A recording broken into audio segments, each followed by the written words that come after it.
बुधवार 11 जून की सुबह चिटगुप्पा नगर पालिका के अध्यक्ष और उपाध्यक्ष के चुनाव हुए, जिसमें वरिष्ठ नगर पालिका सदस्य दिलीप कुमार बगदलकर को अध्यक्ष और नसीर खान काउंसलर को उपाध्यक्ष के रूप में निर्विरोध चुना गया।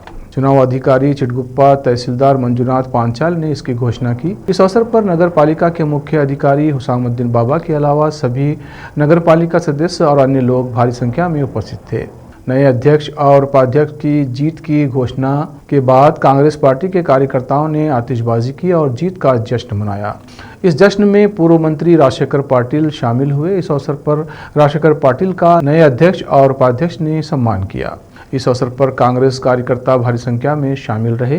चिटगुप्पा से केपी न्यूज़ के संवाददाता अजीम की रिपोर्ट। देश विदेश और स्थानीय समाचारों के लिए चैनल को लाइक कीजिए, शेयर और सब्सक्राइब कीजिए।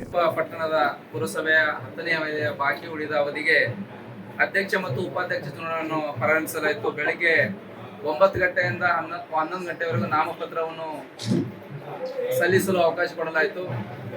ಅದೇ ರೀತಿಯಾಗಿ 1 ಗಂಟೆ ನಾವು ಚುನಾವಣೆ ಸಭೆಯನ್ನು ಪ್ರಾರಂಭಿಸಲಾಯಿತು। ಆ 1 ಗಂಟೆ ಚುನಾವಣೆಯಲ್ಲಿ 23 ಪುರಸಭೆ ಸದಸ್ಯರು ಮತ್ತು ಮಾನ್ಯ ಶಾಸಕರು, ಮಾನ್ಯ ಸಂಸದರು ಒಟ್ಟು 25 ಸದಸ್ಯರ ಪೈಕಿ 18 ಸದಸ್ಯರು ಹಾಜರಿರ್ತಾರ, 7 ಸದಸ್ಯರು ಹಾಜರಾಗಿರ್ತಾರ। ಅದೇ ರೀತಿಯಾಗಿ ನಾವು ಮುಂದಿನ ಪ್ರಕ್ರಿಯೆಯನ್ನು ಕೈಗೊಂಡಾಗ ಅಧ್ಯಕ್ಷ ಸ್ಥಾನಕ್ಕೆ ಒಂದೇ ಒಂದು ನಾಮಪತ್ರವನ್ನು ಸ್ವೀಕಾರ ಆಗಿರ್ತದ।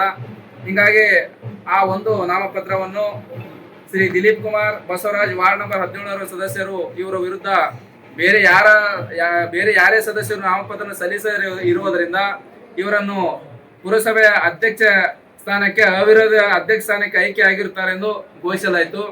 ಅದೇ ರೀತಿಯಾಗಿ ಈ ಪುರಸಭೆ ಉಪಾಧ್ಯಕ್ಷ ಸ್ಥಾನಕ್ಕೆ ಒಂದೇ ಒಂದು ನಾಮಪತ್ರ ಶ್ರೀ ನಸೀರ್ ಖಾನ್ ಶಬ್ಬೀರ್ ಖಾನ್ ವಾರ್ಡ್ ನಂಬರ್ 18 ಸದಸ್ಯರು ನಾಮಪತ್ರ ಸಲ್ಲಿಸಿದ್ದು, ಇವರ ವಿರುದ್ಧ ಬೇರೆ ಯಾರೇ ಸದಸ್ಯರು ನಾಮಪತ್ರ ಸಲ್ಲಿಸದೇ ಇರುವುದರಿಂದ ಇವರನ್ನು ಅವಿರೋಧವಾಗಿ ಉಪಾಧ್ಯಕ್ಷ ಸ್ಥಾನಕ್ಕೆ ಆಯ್ಕೆ ಆಗಿರುತ್ತಾರೆ ಎಂದು ನಾನು ಚುನಾವಣಾಧಿಕಾರಿ ಇಂದು ಘೋಷಿಸುತ್ತೇನೆ।